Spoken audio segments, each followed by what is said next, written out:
ময়মনসিংহের ধোবাউড়ায় নির্বাচনী জনসভায় ইসলামী মূল্যবোধের ভিত্তিতে রাষ্ট্র পরিচালনার আহ্বান জানিয়েছেন বাংলাদেশ খিলাফত মজলিসের আমির আল্লামা মামুনুল হক। বৃহস্পতিবার দুপুরে ধোবাউড়া খেলার মাঠে আয়োজিত এই বিশাল জনসভায় প্রধান অতিথির বক্তব্যে তিনি রিকশা প্রতীকের প্রার্থীকে বিজয়ী করতে সবাইকে ঐক্যবদ্ধ হওয়ার ডাক দেন।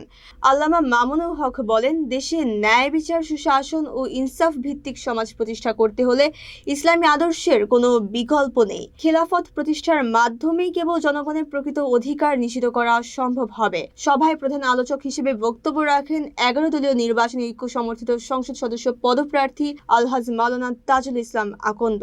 তিনি হালুয়াঘাট ধোবাউড়া অঞ্চলের মানুষের অধিকার আদায়ে আপোষহীনভাবে কাজ করার প্রতিশ্রুতি দেন। মুফতি বাসিরউদ্দিন খানের সভাপতিত্বে অনুষ্ঠিত এই সভায় বিশেষ অতিথি হিসেবে অ্যাডভোকেট মোহাম্মদ রফিকুল ইসলাম সহ কেন্দ্রীয় ও স্থানীয় নেতৃবৃন্দ উপস্থিত ছিলেন। জনসভায় নেতাকর্মীদের পাশাপাশি বিভিন্ন শ্রেণী পেশার মানুষের ব্যাপক উপস্থিতি লক্ষ্য করা যায়।